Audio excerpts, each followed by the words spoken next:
그래비티라는 영화가 있습니다. 혹시 보셨어요? 모르고 계세요? 네. 2013년에 나온 SF 영화예요. 참 재미있는 영화예요. 왜냐하면 그 출연하는 배우가 딱 두 명이고, 한 명은 시작하자마자 한 10분 만에 죽고 혼자서 처음부터 끝까지 영화가 이어지는 것입니다. 이 영화는 평온한 우주의 모습을 배경으로 시작합니다. 정말 그 첫 번째 장면은 아름답고 굉장히 놀랍습니다. 평온한 우주에서 지구 궤도를 돌며 우주를 탐사하는 인공위성 허블 우주 망원경을 싣고 있는 인공위성이 고장나서 그것을 수리하기 위해서 지구에서 수리팀을 보내요. 그렇게 고요한 우주를 배경으로 망원경 수리가 순조롭게 이어집니다. 그런데 그때 갑자기 러시아에서 자국의 인공위성을 미사일로 폭파시켰습니다. 이로 인해서 인공위성이 도는 궤도에 인공위성 파편이 떠다니기 시작하는 거예요. 잔해가. 그러니까 다른 인공위성들이 어떻게 돼요? 그 파편에 맞아서 부서지고, 또 부서진 인공위성의 그 파편들이 그 인공위성 궤도를 계속 돌면서 계속해서 다른 인공위성들을 부수고 있는 거예요. 지금 평온하게 우주에서 작업을 하던 사람들도 갑자기 날아오는 인공위성의 잔해들 때문에 엄청난 위험에 빠집니다. 간신히 살아남는가 했더니 또다시 시간이 흘러서 인공위성 궤도를 한 바퀴 돈 또 파편들이 또 날아와서 결국에는 여기서 주인공이 산드라 블록인데 산드라 블록 혼자만 남고 모두 죽게 됩니다. 산드라 블록도 겨우 살아남아서 우주 정거장으로 돌아오게 돼요. 지금 피신온 우주 정거장 또한 우주 파편에 맞아서 안전한 상태가 아닙니다. 그 우주 정거장의 작은 스파크로 인해서 화재가 발생하게 되고 주인공은 탈출을 시도합니다. 천신만고 끝에 우주 정거장에 붙어있던 다른 우주선을 타고 간신히 탈출합니다. 그런데 그 우주선은 통신도 되지 않고 전력도 거의 없고 기온도 떨어지고 산소도 거의 바닥난 상태예요. 절망적인 상황이죠. 우주에 홀로 남겨져 있고 아무하고도 통신도 안 되는 상황 속에서 그녀는 삶을 포기하기로 결정합니다. 그때 자신과 함께 우주 망원경을 수리하던 동료의 환영이 보여요. 그러면서 그와의 대화를 통해서 살 길을 발견하고 희망을 갖게 됩니다. 그와의 대화를 통해서 근처에 텐궁이라는 중국 우주 정거장이 있다는 것을 생각하게 되고 그곳으로 이동해서 그 우주 정거장에 달려있는 탈출선을 타고 지구로 탈출을 해야겠다라는 계획을 세웁니다. 천신만고 끝에 텐궁이라는 우주 정거장에 도달하게 되고 거기서 우주선을 타고 탈출해서 간신히 지구까지 돌아오는 영화예요. 참 단순한 이야기죠. 그런데 그 영화를 보면 많은 것을 생각하게 하는 영화입니다. 어찌되었든지 간에 이 영화에서 제가 가장 인상 깊게 봤던 장면은 그녀가 절망과 포기하고 싶던 순간 지구하고 통신이 연결이 돼요. 지구하고 통신이 연결이 되는데 누구하고 연결이 되냐면 에스키모인하고 연결이 되는 거예요. 그래서 에스키모 원주민이 에스키모인 말로 막 이야기를 해요. 그러니까 그 산드라 블록 그 우주정거장 그 사람은 미국인이잖아요. 알아들을 수가 있나요? 못 알아듣죠, 당연히. 못 알아들음에도 불구하고 우주에 홀로 남겨진 그녀는 지구하고 연결되었다는 것만으로도 굉장히 기쁨과 안도감을 얻게 되는 장면이 있어요. 그리고 살려는 의지가 생겨요. 그리고 탈출선을 타고 지구로 떨어집니다. 대기권을 지나자 탈출선은 대기와의 마찰열 때문에 화염에 휩싸입니다. 지구와 교신도 할 수 없고 우주선도 온전치 않은 상황에서 어디로 떨어질지 모르는 상황에서 지구로 떨어진다 한들 누가 나를 구출해 줄지 모르는 절망적인 상황에서 지구로 무전을 보냅니다. 누구든지 연결이 되어 있다는 것도 확실하지 않은 상황에서 무전을 보냅니다. 내가 어떻게 탈출하게 되었고 지금 나의 상황은 어떤지 두 가지 예상되는데 살아남아서 멋진 모험담을 들려주거나 아니면 10분 안에 불탈 것이다. 그런데 이제 상관없다. 나는 준비가 되었다. 어쨌든 멋진 여행이었다라며 삶의 의지를 가지고 지구를 향하는 장면입니다. 홀로 고립된 극심한 인간의 심리를 너무나도 잘 보여주는 영화입니다. 각자 도생의 시대, 서로 필요에 의해서 상대방을 소비하는 시대에 조금이라도 삐끗하게 되면 도태되고 홀로 고립되어 죽어가는 이 시대를 살아가는 사람들의 모습을 우주라는 공간을 통해서 잘 그리고 있는 영화입니다. 그리고 그와 같은 사람들이 얼마나 사람들과 연결하고 싶어하고 사람들과 함께 한다는 것만으로도 얼마나 힘이 되는지를 잘 보여주는 영화입니다. 사람이 정말로 절망할 때가 언제죠? 내가 무엇인가를 망쳐서가 아니라 나를 알아봐 줄 수 있는 사람, 나를 인정해 줄 사람, 나를 응원해 줄 사람이 한 명도 없구나 라는 걸 깨닫게 되면 사람이 절망을 하게 되는 거예요. 세상 사람들이 다 욕해도 누군가 한 명이라도 너에 대해서 내가 안다, 너를 이렇게 이해해주고 받아들여주면 살 소망이 생기는데 그런 것이 전혀 없으면 살 소망이 없어집니다. 영화의 제목이 그래비티예요. 중력이라는 뜻이죠. 지구의 중력 때문에 사람들이 지구에 붙어서 살아가듯 사람과 사람 사이에서도 중력이 필요하다. 서로 당겨주어야 된다. 라는 메시지를 담은 영화입니다. 오늘 시편의 시인은 바로 이와 같은 상황에 놓여 있습니다. 1절 말씀을 보면 내 하나님이여 내 하나님이여 어찌 나를 버리셨나이까 어찌 나를 멀리하여 돕지 아니하시오며 내 신음소리를 듣지 아니하시나이까 라고 시인이 고백합니다. 하나님마저도 나를 버린 것과 같은 느낌을 지금 시인이 받고 있는 거예요.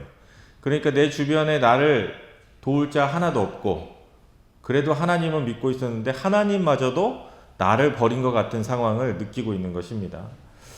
시인이 이와 같이 느끼고 있는 것은 오늘 말씀 뒷부분에 보면 자신의 처지에 대해서 잘 묘사하고 있는데 사람들은 지금 나를 벌레요 비방거리요 조롱거리요 비웃으며 입술을 삐죽거리고 머리를 흔들며 말합니다 라고 자신을 대하는 사람들에 대해서 이야기하고 있습니다. 어디 여호와께 의탁하는 너가 구원되나 보자 하나님을 기뻐하는 너를 하나님이 건지시나 보자 라며 사람들이 지금 조롱하고 있는 거예요. 황소가 바센에 힘센 소들이 나를 둘러싸고 괴롭히며 사자가 입을 쩍 벌리고 잡아먹으려고 울부짖고 있습니다 라고 자신의 처지를 고백하는 거예요. 14절에 물같이 쏟아졌다는 말은 몸에서 물이 빠져나갔다는 뜻입니다. 인간의 몸에서 물이 빠져나가면 어떻게 되죠? 죽죠. 생명을 유지할 수가 없습니다. 물은 그만큼 중요한 거예요. 뼈가 어그러졌으며 서지도 앉지도 움직이지도 못하는 상태다. 마음은 밀랍같이 녹아내렸다라는 것입니다. 또한 힘이 다 빠져 깨진 질그릇 조각처럼 산산이 부서져 스스로 회복할 힘이 없다라고 고백하고 있어요. 또한 죽음의 진토 무덤 속에 묻힌 것과 같다라고 표현합니다. 또한 사냥감을 물어뜯는 개들에게 둘러싸여 있으며 악한 무리가 내 몸을 찔러대고 있습니다 라고 고백하고 있어요. 고통이 얼마나 극심하면 뼈들이 조각난 것이 느껴져 뼈들을 내가 셀 수 있다, 느낄 수 있을 정도다 라고 표현합니다. 그리고 내 겉옷을 나누며 속옷을 제비 뽑으며 조롱합니다. 벌겨 벗겨놓고 조롱하고 있는 것입니다. 지금 시인이 처해 있는 상황은 이처럼 극단적인 상황이에요. 자기를 위해줄 사람 하나 없고 자기를 어떻게든지 넘어뜨리려고 공격하려고 하는 사람들만 득실득실 거리고 있는 상황입니다. 이와 같은 상황이니 1절의 고백이 절로 나올 수밖에 없는 것입니다. 하나님께서 왜 나를 버리셨나이까? 어찌하여 나를 버리셨나이까? 라는 고백이 나옵니다. 사실 여러분들 살면서 이런 정도의 경험을 해보신 적이 있으세요? 네. 요 정도로 심한 경험을 아마 해보시지는 않으셨을 거예요. 그래도 주변에 가족도 있고 친구도 있고 그래도 나를 위하는 사람이 한두 명은 남아 있으셨을 거예요. 그런데 중요한 건 무엇입니까? 이 정도 경험은 아니었어도 우리는 하나님이 나를 버린 것 같은 느낌을 느낄 때가 있어요. 제일 힘든 부대가 어디죠? 군대에서 제일 힘든 부대. 내가 있는 부대가 제일 힘들다고 해요. 그러니까 자기가 자신의 처지 안에서 자신의 상황을 보면 그와 같은 것을 느낄 수 있다는 거예요. 우리가 이 정도의 상황은 아니었을지 모르지만 정말 하나님이 나를 버린 것 같은 느낌을 받을 때가 우리가 살면서 언제고 있습니다. 이 시편이 유명한 이유가 무엇입니까? 바로 1절의 고백을 예수님께서 십자가에서 하셨기 때문에 유명한 시편이 되었어요. 마태복음 27장 46절을 보면 제9시쯤에 예수께서 크게 소리질러 이르시되 엘리 엘리 라마 사막다니 하시니 이는 곧 나의 하나님 나의 하나님 어찌하여 나를 버리셨나이까 하는 뜻이라 라고 말씀하고 있습니다. 예수님 또한 육체적으로나 정신적으로나 십자가의 고통은 오늘의 시인과 같았습니다. 그랬기에 시편 22편의 말씀을 인용해서 자신의 처지를 토로하는 것입니다. 예수님께서 십자가의 순환은 엘리 엘리 라마 사막다니 나의 하나님 어찌하여 나를 버리셨나이까 라고 말할 정도로 고통스러우셨습니다. 그리고 예수님께서는 십자가를 지시기 이전부터 이미 얼마만큼 고통스러울지에 대해서 알고 계셨습니다.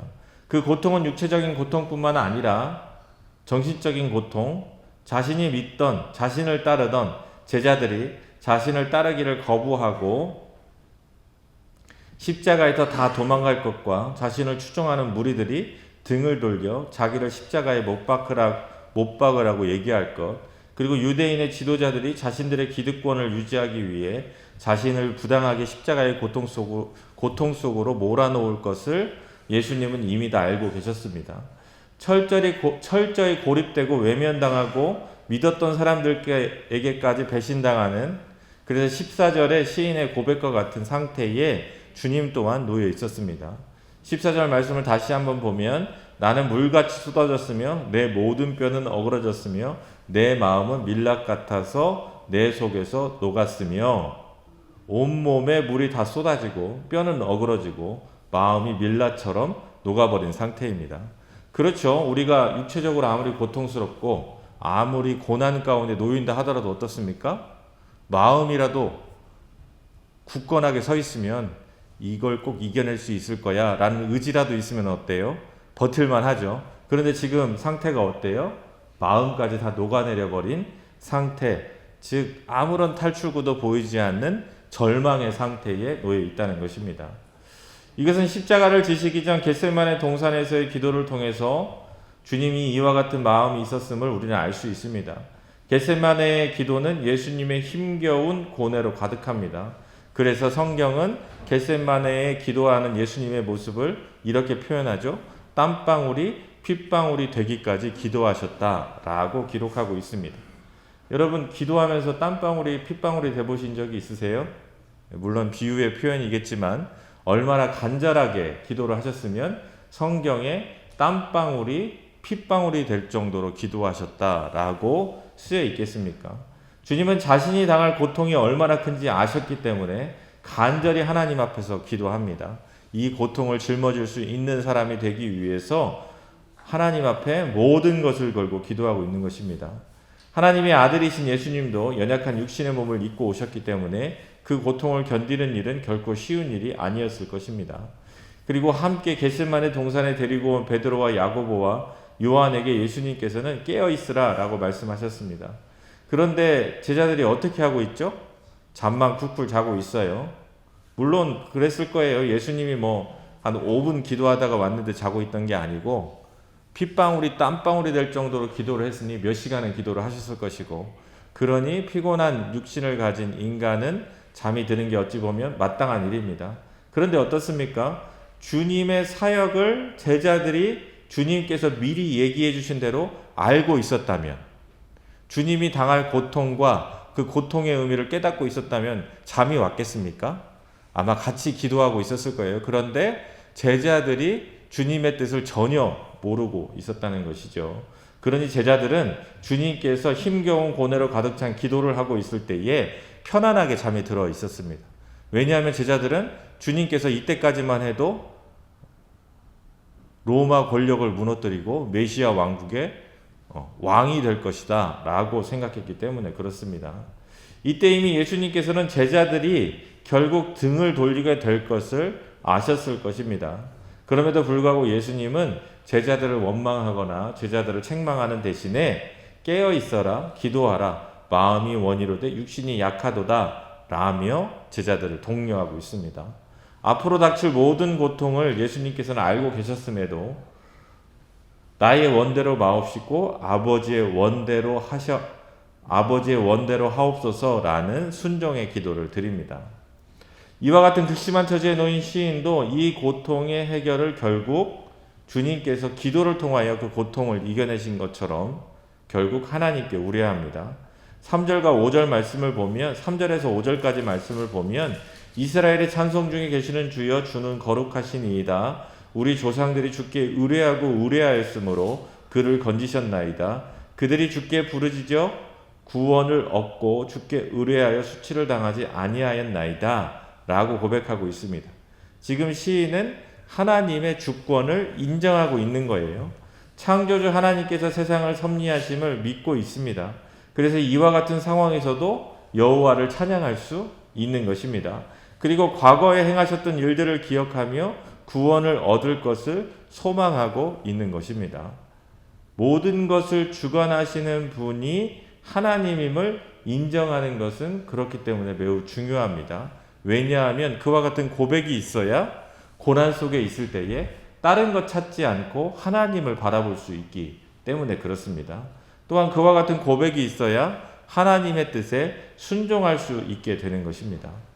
예수님께서는 그런 극심한 고난을 견디며 십자가를 지신 이유는 구속사를 이루는 유일한 길은 자신이 아버지 하나님으로부터 버림받고 이 극심한 육체적 정신적 고통을 이겨내는 것으로만 이룰 수 있다는 것을 알고 계셨기 때문에 그렇습니다.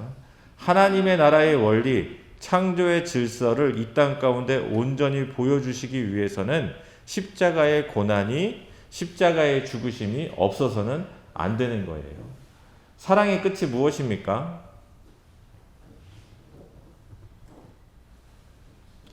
어떤 유튜브에 영상을 보니까 아버지가 이제 신장병 때문에 굉장히 위급한 상태예요. 근데 딸이 이제 신장을 준다고 하니까 아버지가 계속 거부를 하는 거예요. 딸의 신장을 받을 수가 없다라고 계속 거부를 하는 거예요.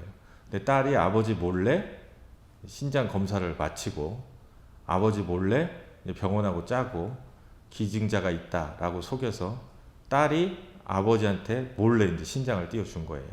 그리고 이제 아버지가 회복되고 딸도 병원복을 입고 아버지 앞에 나타나요. 그래서 아버지가 펑펑 눈물을 흘리면서 딸과 이렇게 만나는 장면을 봤는데 참으로 감동적인 일입니다. 사랑의 끝은 무엇이에요? 사람이 사랑하면 어려움에 처하면 어떻게 합니까? 우리는 내가 이 사람을 얼마나 사랑하는지 그 사람에게 대하는 것으로 나타납니다.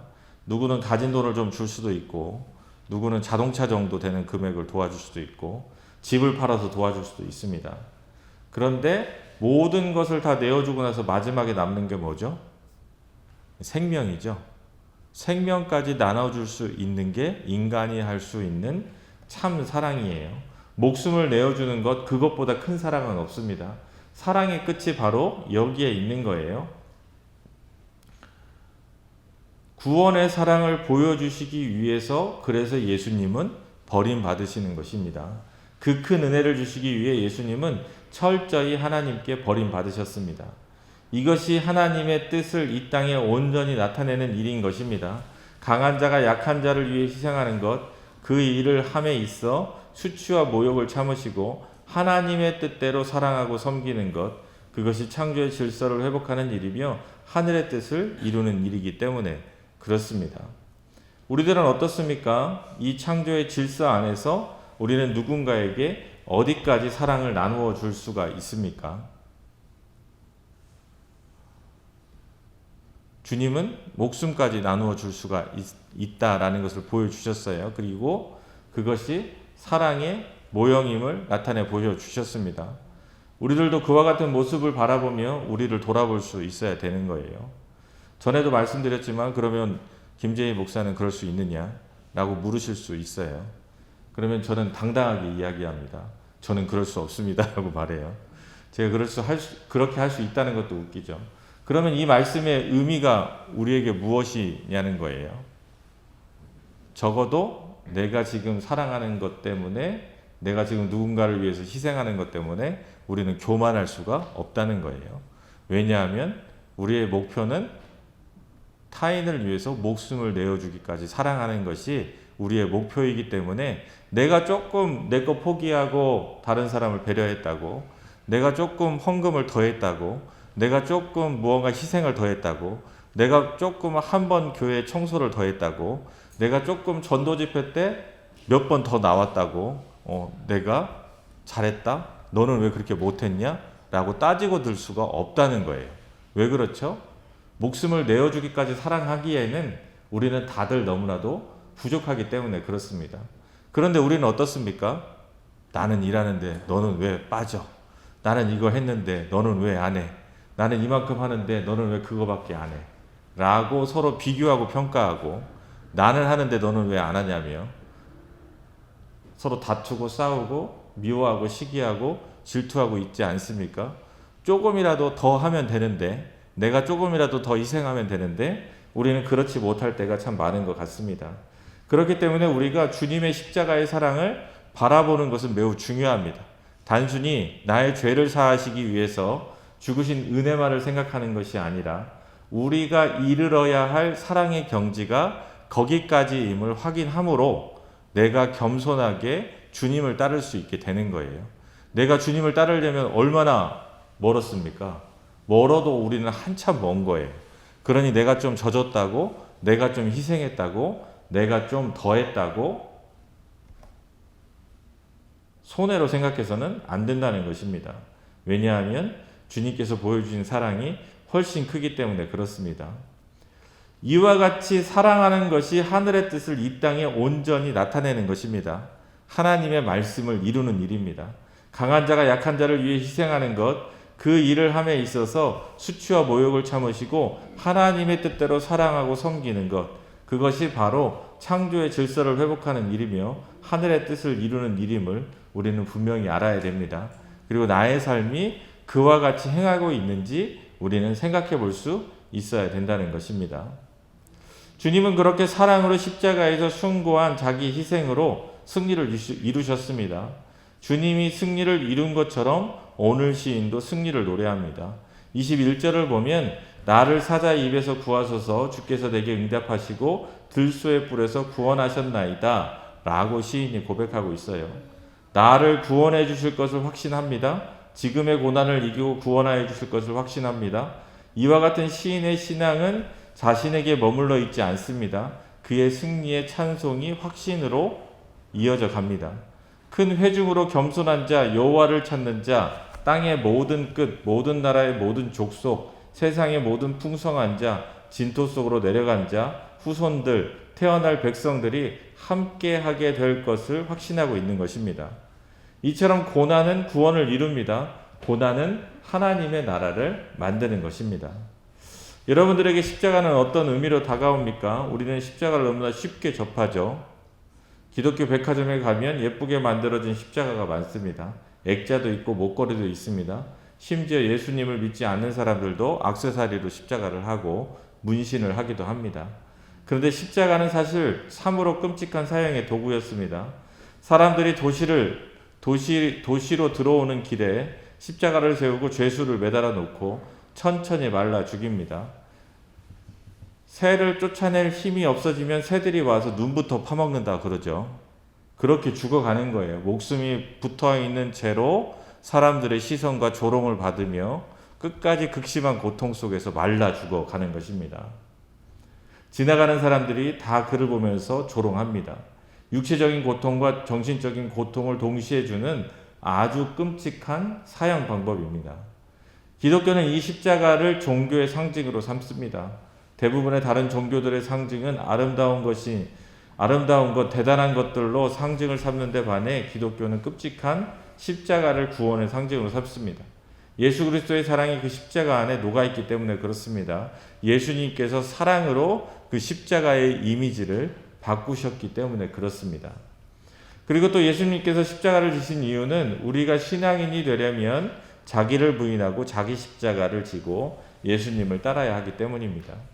우리가 온전한 신앙인이 되려면 철저하게 예수님을 믿기 전 나의 모습을 버리지 않으면 안 됩니다. 과거와의 단절이 이루어져야 하는 것입니다. 이는 우리들의 신앙에 매우 중요한 일이셨기에 고뇌 속에서도 예수님은 기쁨으로 십자가를 지신 것입니다. 예수님의 제자가 되려면 자기를 부인하고 자기 십자가를 지고 따라야 한다고 말합니다. 여기서 자기를 부인한다는 것은 인간적인 뜻을 접고 죽음을 통한 부활이라는 하나님의 뜻을 받아들이는 것을 의미합니다. 자기 십자가를 진다는 것은 세상적인 방식, 즉 제자들이 꿈꾸었던 메시아 왕국의 실현을 포기함으로써 발생하게 되는 모든 불이익과 희생을 감수하는 것을 의미합니다.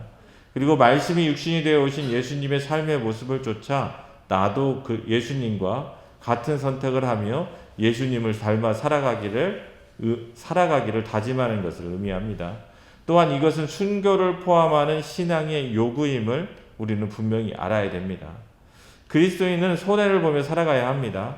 아니, 손해를 보며 살 수밖에 없습니다. 왜냐하면 원수도 사랑해야 하기 때문에 그렇습니다. 예수님도 원수의 손에 자신의 목숨을 맡기셨습니다. 왜냐하면 그들까지도 사랑하셨기 때문에 그렇습니다. 이것이 참다운 생명을 얻는 길입니다.